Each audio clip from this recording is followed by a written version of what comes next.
En los 20 siglos de historia cristiana se cuentan alrededor de 2000 indicaciones relativas a apariciones marianas que han tenido una cierta relevancia histórica.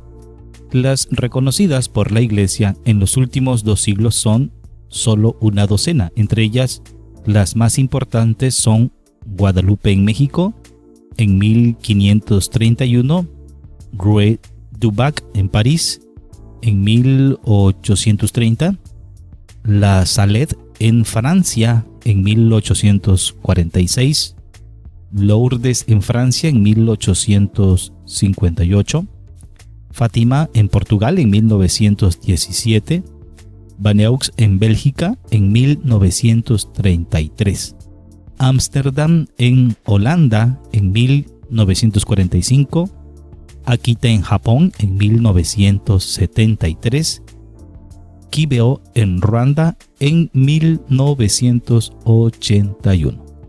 Son apariciones marianas, reconocidas oficialmente. ¿Qué dice la Iglesia Católica sobre Medjugorje? Importantísimo, porque la actitud de la Iglesia siempre es de prudencia y paciencia. Muy prudente y extremadamente prudente. Antes de pronunciarse, con las que ya enumeramos, Guadalupe en México, Rue du Bac en París, La Salette, Lourdes, Fátima, Akita en Japón, la Iglesia, antes de pronunciarse, con su autoridad, procede con pie de plomo. El obispo del lugar, si considera que existen los presupuestos, instituye generalmente una comisión teológica que interroga a los videntes y evalúa los testimonios junto con los eventuales mensajes vinculados a la aparición. Esa es la actitud de la Iglesia frente a estos fenómenos. Ahora bien, ¿cuáles serán los criterios utilizados por la Iglesia para determinar la autenticidad de una aparición? La credibilidad de los videntes jamás se deben contradecir. Sus relatos deben coincidir y deben ser reconocidos como sanos desde el punto de vista mental. Eso es en primer lugar. En segundo, la ortodoxia de los eventuales mensajes que deben ser conformes al mensaje evangélico. Eso significa ortodoxia, que deben de ser correctas al mensaje evangélico y también al magisterio de la Iglesia. Si hay algo que no es correcto, pues ahí ya empezó mal la situación. Podría no reconocerse como verdadera esa aparición. Finalmente, los frutos, es decir, las conversiones y las eventuales gracias vinculadas al lugar de la aparición. Esos son los criterios que la Iglesia utiliza para determinar la autenticidad de una aparición. Importantísimo, la credibilidad de los videntes. Es decir, que jamás se deben contradecir. Sus relatos deben coincidir, deben ser reconocidos como sanos desde el punto de vista mental. Ahora bien, ¿qué juicio puede dar el obispo al finalizar el proceso? Se prevén 3 fórmulas para los 3 tipos de juicio. Si la autoridad eclesiástica llega a confirmar la autenticidad del fenómeno, la fórmula es constat de supernaturalitat, es decir, consta la sobrenaturalidad. Sin embargo, se confirma que se trató de un fraude o de la fantasía de algún visionario cuando el juicio es constat de non supernaturalitat, es decir, consta la no sobrenaturalidad. Y si el juicio es interlocutorio y no fue posible determinar la veracidad, pero tampoco desmentirla, se adopta la fórmula non constant de supernaturalidad, es decir, no consta la sobrenaturalidad, pero esto no quita que pueda ser constatada en un segundo momento. Este último juicio ha sido utilizado para Medjugorje. Recordemos que esas apariciones no han sido autentificadas. Ahora bien, un fiel católico está obligado a creer en las apariciones marianas reconocidas oficialmente por la Iglesia. Esto es muy importante conocerlo. Y la respuesta es no. Un fiel católico, repito, católico, no está obligado a creer en las apariciones marianas, aunque sean reconocidas oficialmente como las que ya en un principio mencionamos. Por ejemplo, las apariciones de la Virgen de Guadalupe en México en 1531 ya ha sido reconocida por la Iglesia como fidedigna. Ruy de Bac en París, La Salette en Francia, Lourdes en Francia, Fátima en Portugal, Banyux en Bélgica y en Ámsterdam en Holanda, Akita en Japón y Kibeo, Ruanda. Esas apariciones ya han sido constatadas por la Iglesia Católica. Les recuerdo, Medjugorje todavía no, así que hay que tener paciencia. La Iglesia Católica considera determinada la revelación pública con la muerte del último de los apóstoles, que fue el apóstol Juan. Y por lo tanto, todas las apariciones, todos los mensajes sucesivos que se dieron después de ello, aunque tengan un valor universal, son considerados revelaciones privadas. Esto grábeselo muy bien, son revelaciones privadas. La pública es la que se nos presenta en las Sagradas Escrituras y a través también del Magisterio, en las cuales estas revelaciones privadas el fiel no tiene obligación de creer, porque no agregan nada al mensaje evangélico ni al magisterio de la Iglesia. Ahora bien, ¿qué dice la Iglesia sobre Medjugorje?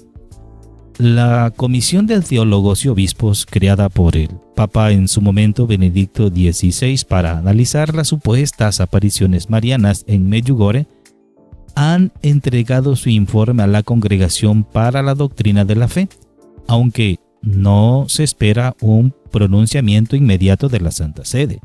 Medjugorje, un pueblo cercano a Mostar en Bosnia-Herzegovina, de tan solo 2.500 habitantes, se ha convertido desde hace años en una de las localidades más visitadas de los Balcanes. El motivo era imposible de imaginar entonces. En junio de 1981, cuando la región se encontraba sometida a la dictadura de la República Socialista de Yugoslavia, 6 muchachos comenzaron a asegurar que eran testigos de la aparición de la Virgen María. Desde entonces, millones de personas de todo el mundo han visitado este rincón para rezar y, si era posible, asistir a los momentos en los que estos muchachos, hoy ya adultos, imagínense 1981 a esta fecha, ya todos son adultos, aseguran ver a la Virgen todavía y recibir sus mensajes. Miles de personas han descubierto o redescubierto la fe al visitar este pueblo. 3 de los 6 videntes aseguran que siguen recibiendo la aparición cotidiana de la Virgen María a la misma hora de la tarde, independientemente de dónde se encuentren. Se trata de Vika, que vive en Medjugorje, Marija, que vive en el norte de Italia, e Iván, que reside en los Estados Unidos, aunque regresa frecuentemente a Medjugorje. Mirjana dice ver una aparición el día 2 de cada mes, mientras los otros 2 videntes del grupo originario aseguran ser testigos de una aparición al año. En los mensajes de los primeros años a los muchachos, la Virgen, según aseguraron, predijo la terrible guerra que tuvo lugar con motivo de la división de Yugoslavia.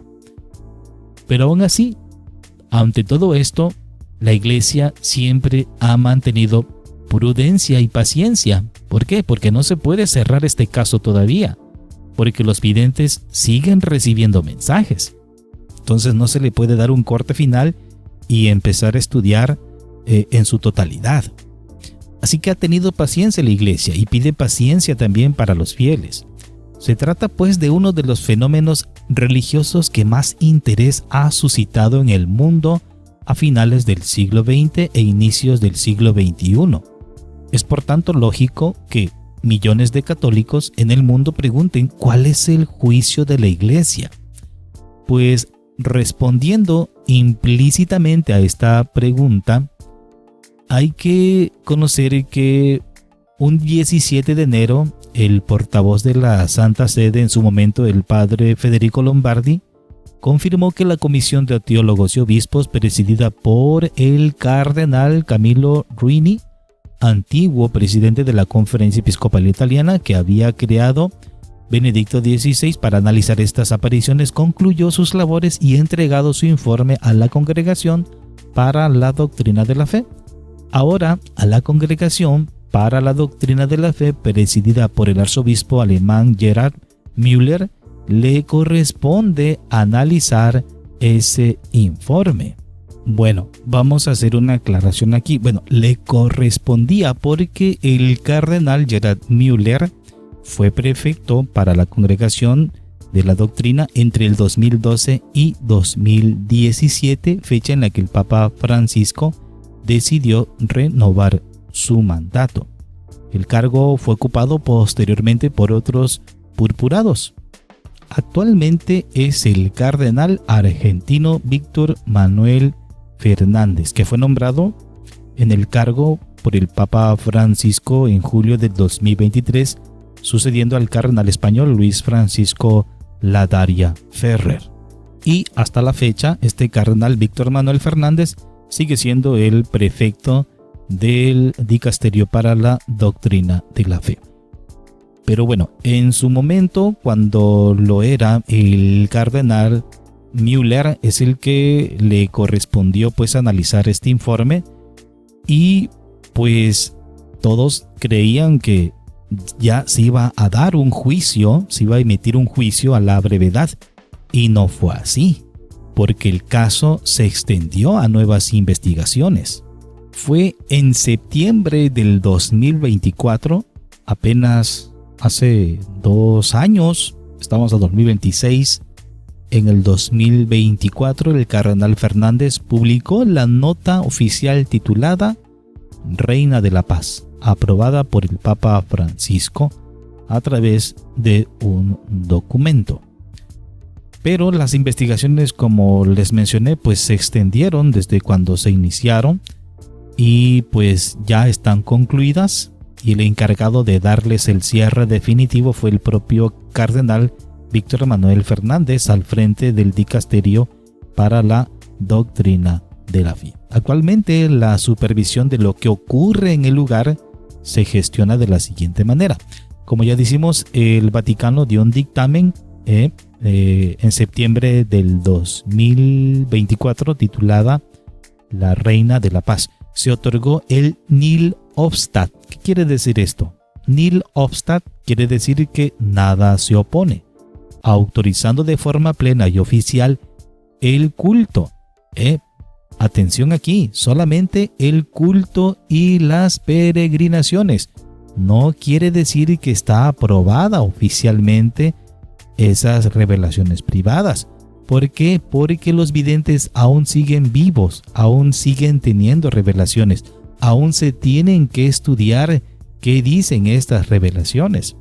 Se determinó entonces no declarar la sobrenaturalidad de las apariciones, es decir, la Iglesia no asegura al 100% que provengan de un milagro, pero validó las abundantes o los abundantes frutos espirituales positivos del lugar.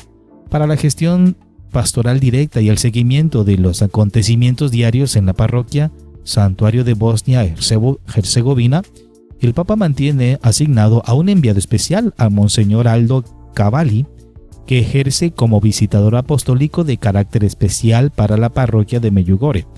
Es la máxima autoridad del Vaticano allí y reporta directamente a la Santa Sede cualquier novedad sobre los videntes o los mensajes recurrentes. Así que esto es lo que todo católico debe de conocer. Los católicos no estamos obligados a creer en las revelaciones privadas, que son estas apariciones. Si no estamos obligados a creer en las apariciones que ya están aprobadas, las más conocidas son la de la Virgen de Guadalupe en México, Lourdes en Francia y Fátima en Portugal. Si no estamos obligados a creer en ellas, mucho menos estamos obligados en aquellas que aún no están aprobadas al 100%, como la de Medjugorje.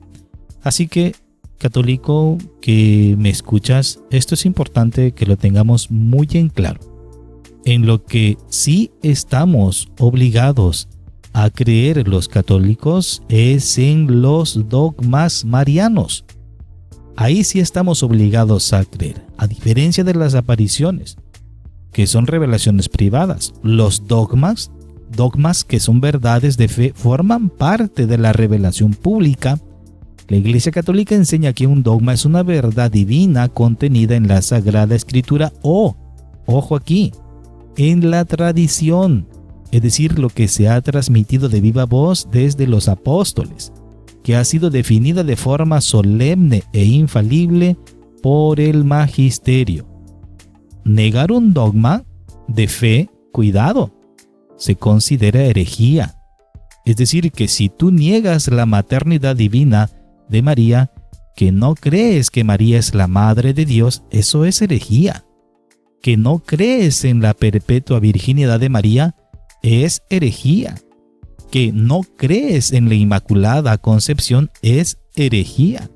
Que no crees en que María fue asunta, fue llevada en cuerpo y alma al cielo, eso es herejía. Mucho cuidado.